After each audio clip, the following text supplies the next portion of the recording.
warahmatullahi wabarakatuh. Waalaikumsalam. Hatta syukran lillah yang kami hormati Bapak Hussein Pemangku, Anak Kuliah Perguruan, Dr. Anwar Muhammad MPDI, dan semua teman-teman yang berbahagia. Di sini kami dari kelompok 2 akan mempresentasikan artikel makalah kami yang berjudul Ikhlas dalam mendidik murid dapat membentuk guru HI yang profesional. Sebelum saya menerangkan panjang kali lebar kali ini, saya mau menjelaskan definisi guru. Di apa sih guru? Pengertiannya sangat sederhana. Guru adalah seorang yang memberikan ilmu pengetahuan kepada anak didiknya. Sementara guru dalam pandangan masyarakat umum adalah orang yang melaksanakan pendidikan di tempat-tempat tertentu, tidak selalu di lembaga pendidikan formal. Nah, tetapi bisa di masjid, di rumah, dan sebagainya.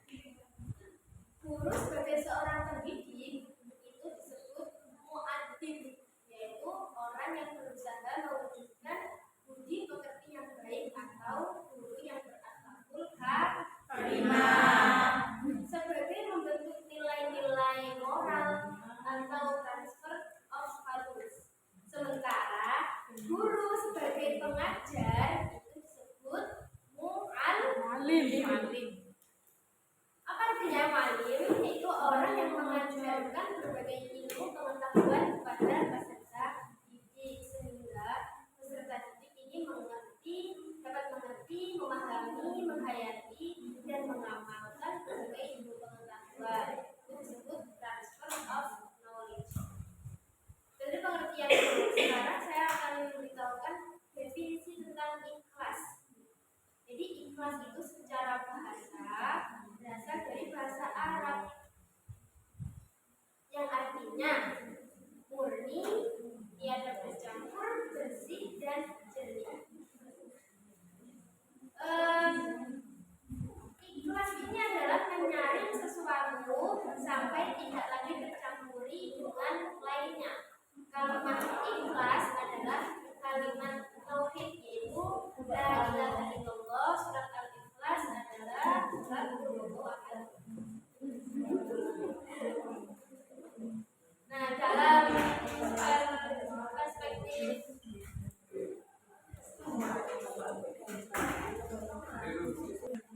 dari pengertian tadi ya dapat disimpulkan bahwa ikhlas itu adalah mengajarkan suatu amal perbuatan semata-mata hanya untuk mendapatkan ridho Allah, untuk mendekatkan diri kepada Allah, bukan untuk pamrih dunia dengan tidak mengharapkan pujian dari manusia dan senantiasa menjaga niatnya yang dengan benar. Jika amal ikhlas kamu tidak benar, maka tidak akan diterima, sehingga amal itu dikerjakan berdasarkan sunnah.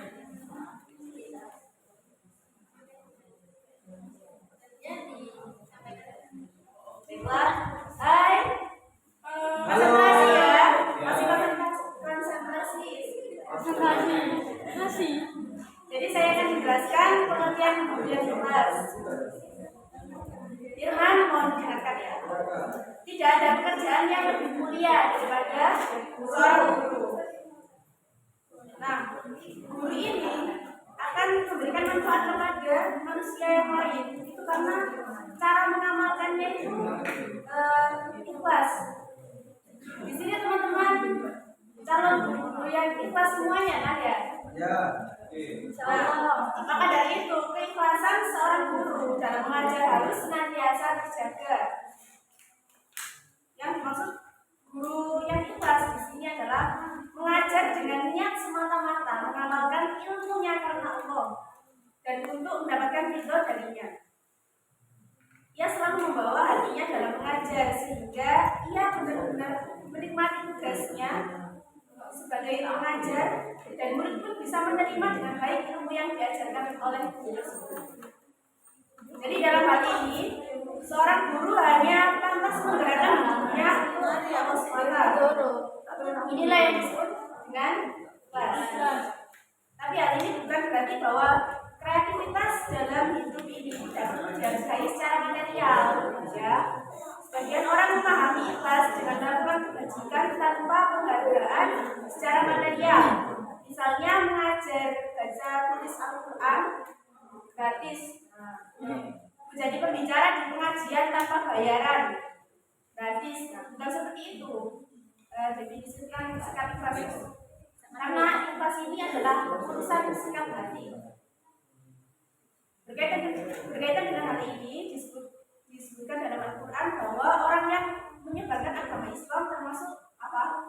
Fisabilillah, dan berhak mendapatkan bagian dari zakat meskipun ia kaya raya. Lalu apa sih kriteria guru yang ikhlas itu?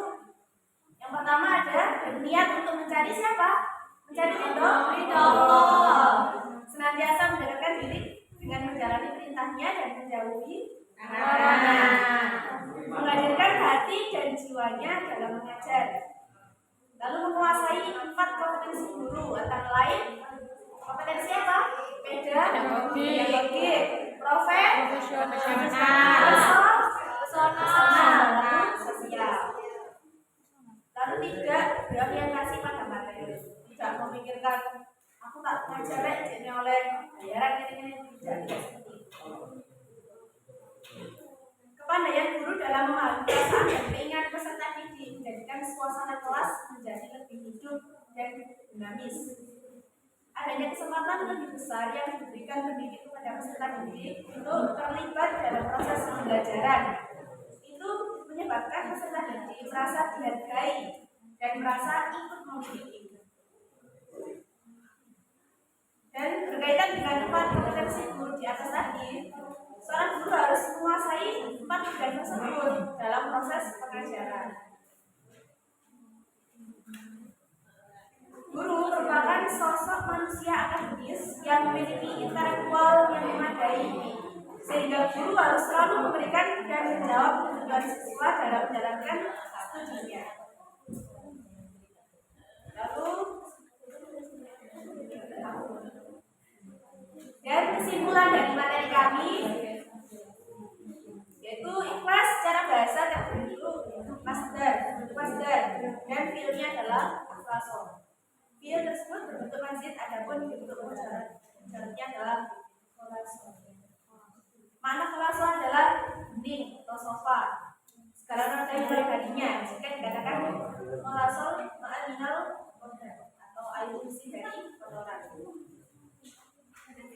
Dimaksud dengan guru ikhlas adalah mengajar niat dengan semata-mata mengamalkan ilmunya karena Allah untuk mendapatkan ridhonya, dan membawa hatinya dalam mengajar sehingga bisa benar-benar menikmati tugasnya sebagai pengajar dan murid-murid bisa menerima dengan baik ilmu yang diajarkan.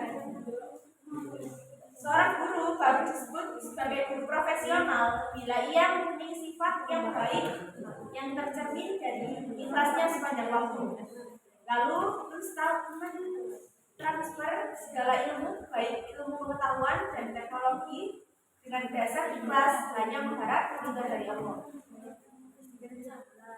Dan sebagai manusia akademis, intelektual juga mampu menjawab semua tantangan yang ikhlas.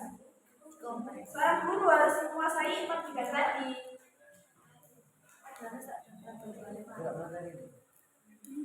Mungkin hanya itu yang dapat kami sampaikan.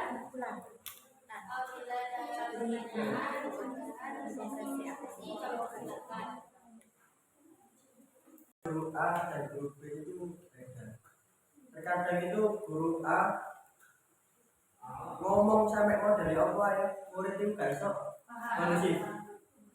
Sedangkan guru B jangan ngomong, guru suara teplak sepatu nih ikut diam. Nah, yang membedakan antara guru A dan B itu apa? Itu yang pertama. Yang kedua, ini cuma cerita ya, pengalaman. Di salah satu sekolah yang berada di desa itu ada satu guru yang secara administrasi itu bagus, bahkan dia mempunyai gelar S2. Tapi ketika praktek di lapangan di sekolah itu tidak sesuai dengan iya, ya, nggak sesuai dengan itu memang S2 itu loh. Bahkan di depan murid-murid itu gak ngaji nih, berdasarkan ini. Nah itu penyebab rokok. Yang ketiga terima kasih, ketiga gak kayak gitu. Untuk apa ya, kayak ada guru yang ditakuti sama siswa, ada juga yang enggak. Itu karena faktor dari gurunya sendiri. Terkadang ada guru yang sabar, tidak ada siswanya yang rame atau nakal, itu tidak ditegur. Nah, itu bentuk siswa itu bisa melonjak, Mas. Jadi kita sebagai guru juga ada waktunya, kapan harus bercanda, kapan harus tegas. Ya, terus kalau kita hanya sabar aja, ya akan disepelekan sama murid-murid kita. Makanya ada guru yang apa ya, baru datang aja murid udah takut gitu. Itu karena dia mungkin juga dalam mengajarkan. Kadang siswa memang kan kayak takutnya itu karena ancaman dari guru ataupun sikap guru yang membuat siswa itu tadi takut.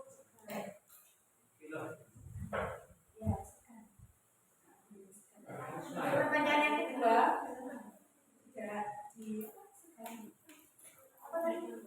gurunya itu sudah S2, tetapi ketika menyampaikan Materi itu tidak sesuai dengan S2-nya. Itu karena mungkin ya faktor dari hal tersebut ya, ketika perkuliahannya mungkin tidak serius, kurang belajar. kurang mengembangkan skillnya sih kalau menurut saya. Karena skill itu tidak hanya kita bisa teori saja, tapi juga prakteknya.